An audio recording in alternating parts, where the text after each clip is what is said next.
Here for root canal. I mean, shit, let's go. You know, part of the deal, right? Here we go.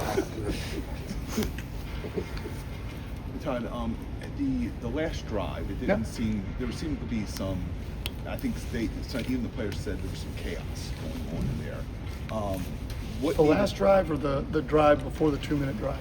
Yeah, I think they said maybe it was the last drive before the 2-minute, where it seemed like some guys were a little confusion. Where did the confusion stem from, and what needs to happen going forward? I'll just say that it's unfortunate that we didn't execute it better. Okay. Well, and then on the last drive, why wasn't the tempo what you wanted it to be at the beginning of that? Well, I'm just going to start at the beginning of that because I knew that was coming. First of all, we got to do it better. Okay, we got to get lined up. We know we have to be willing to push the ball down the field. They're going to be defending that. So we know we have to get chunk plays, which we did as we got a little further in the drive. But the start of it was, we got a 17-yard special teams penalty. Okay, that started it. Then we got a holding penalty. So, okay, that's 27 yards. We ended up on the 30.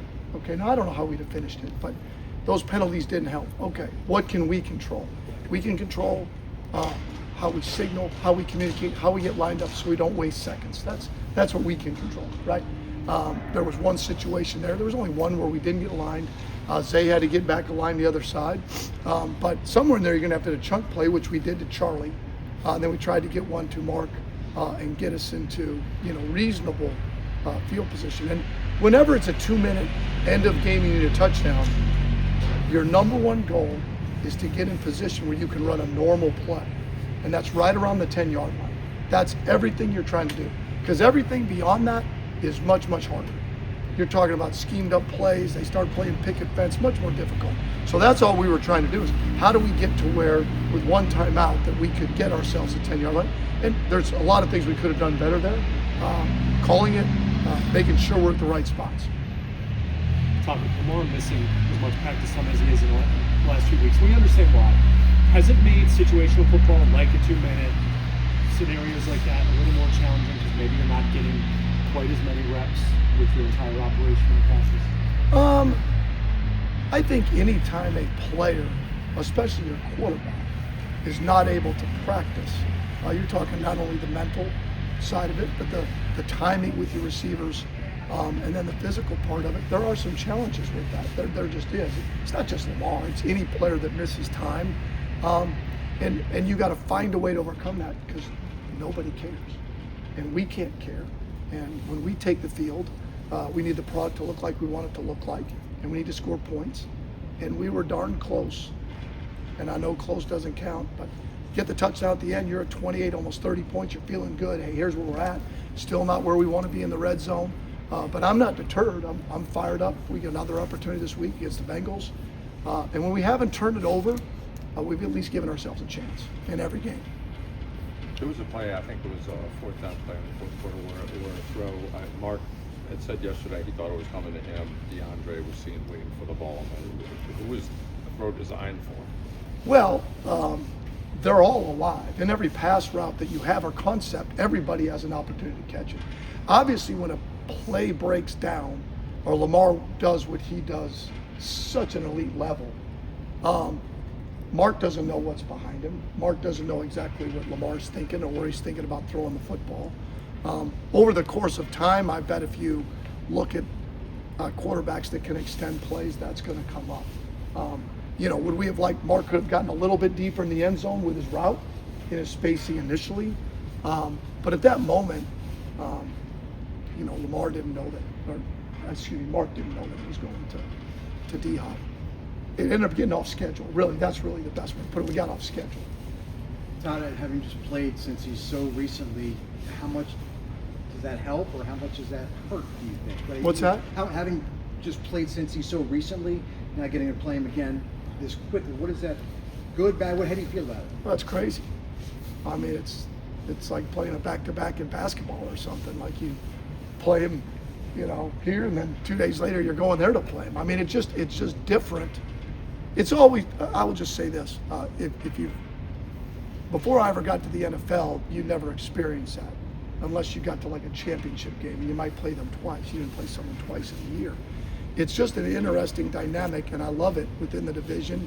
Gives you a chance because obviously there's such a big, priority put on winning the division. So I love that part of it. It is interesting the back-to-back, shouldn't say back-to-back, but within 2 weeks, within getting another opportunity at them. But you're going to look at what you had up for the first game, what they did. They're going to look at us, what we did well, what they did well, how we combat that, and how we just execute better. Because we had every opportunity in that game. We were moving the football, and when we were backed up, we just got to take care of the football and continue to strive, being diligent and execute at a high level, like we are capable of doing. Todd, Zay's having another great year. We've seen flashes from Rashad. John talked Monday about wanting to get D-Hop more involved. I guess how important and how close are you guys to having like a consistent secondary wide receiver in this offense kind of step up? Yeah, it's interesting. We'd like to get D-Hop more involved, and that's easy to say. I'm sitting up here, I'm the offensive coordinator, but we need to get him more involved. But that would be true for Bate, and that would be true for Isaiah Likely and Mark and some of our backs. So we're always trying to. We certainly, to me, balance is certainly some part of run pass. But to me, balance is, and we've been elite around here doing it, and we've got to be able to continue to do that, which is everybody has the opportunity to touch the football. Doesn't matter, running backs, tight ends, wide outs, our ability to stretch the field horizontally and vertically, being able to run it and throw it, because your elite offenses, when certain things are taken away, you can get to something else. So we certainly need to get all of our skill guys involved, and D-Hop happens to be one of them.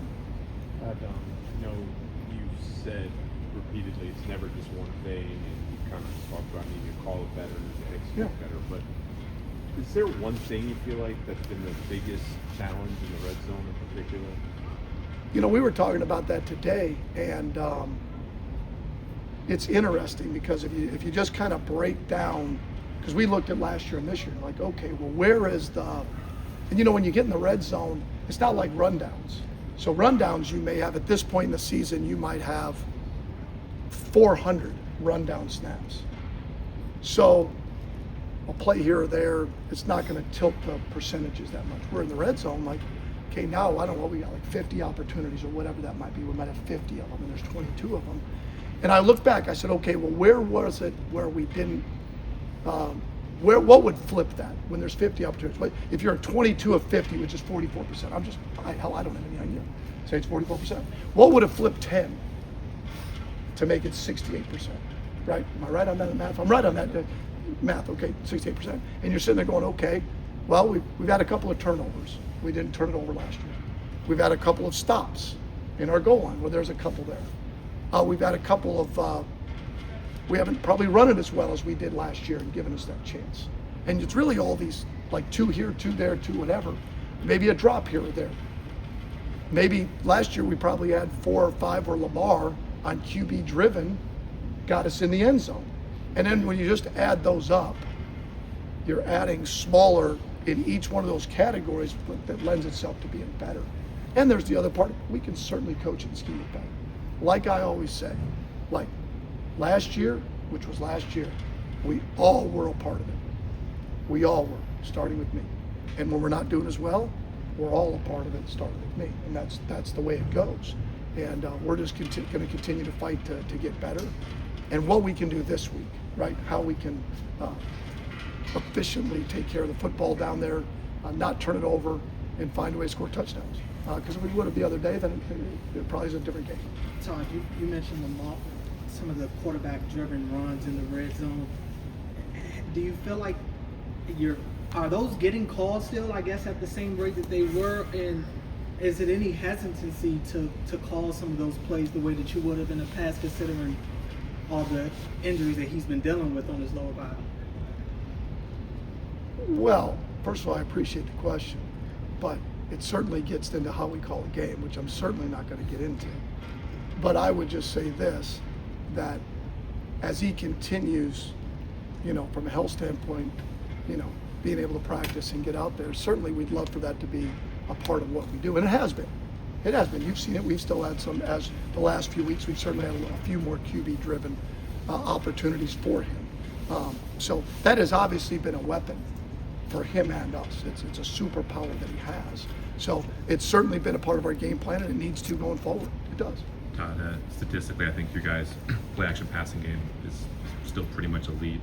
I guess when you think about kind of the interplay between that and the running game, and maybe how important establishing that early would help your guys as a drop-back passing game, just, what kind of comes to mind? Yeah, it's interesting that you say that. Like, since I think Lamar is elite at the intermediate passing game, I think when you can run the football, I think it opens up that part of the field for us to hit those pockets.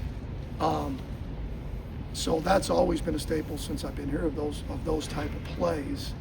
Where we got to continue to grow is when you have to throw it. When it's third downs, it's 2 minute. You get in the red zone. You know, those type of, when you get the drop back game, everything comes into play. Okay, communication, protections, your disciplined routes, your spacing.